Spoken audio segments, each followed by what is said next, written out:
Avec l'application MyPalms, vous avez la possibilité de gérer vos mises en page grâce à l'onglet qui se trouve en haut à gauche qui s'appelle Modifier la disposition. Ici, sur cette page, nous voyons deux blocs disposés à la verticale. Si je vais sur la page 2, nous avons trois blocs qui sont disposés de façon tout à fait différente.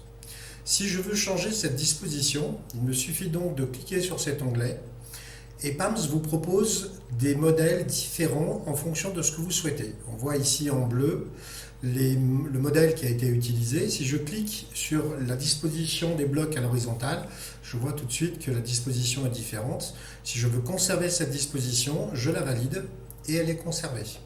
Je peux choisir des dispositions à 3 blocs ou à 4 blocs. Si je prends par exemple une disposition à 3 blocs, alors que je n'ai que 2 photos, j'ai un troisième bloc qui va apparaître que je peux modifier. Il me suffit de cliquer dedans et de rajouter un texte, une photo, une vidéo ou une citation comme je le souhaite.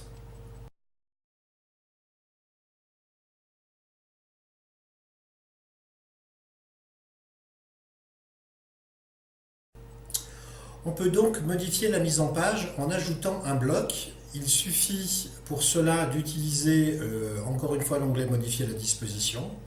J'ai ici une mise en page avec 3 blocs. Je vais simplement choisir un modèle à 4 blocs, comme par exemple celui-là. Je vais le choisir, je vais le valider. Et je vais avoir apparaître un quatrième bloc en fait qui est vierge. Il me suffit de cliquer dedans. Et l'application vous propose de pouvoir ajouter un contenu qui peut être un texte, une photo, une vidéo, une citation. En l'occurrence ici, admettons, je veux une photo. Je choisis un fichier, allez, au hasard celui-là. Je valide ma sélection et je suis passé d'une mise en page à 3 blocs à une mise en page à 4 blocs. Bien sûr, je n'oublie pas de mettre à jour ici si je veux enregistrer mon contenu.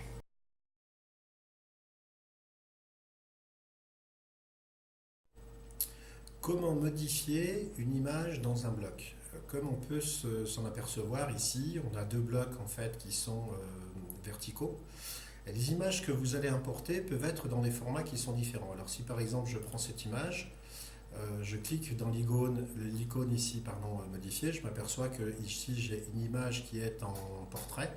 Donc le bloc est proportionnel, on va dire, à l'image et l'image est plutôt particulièrement centrée.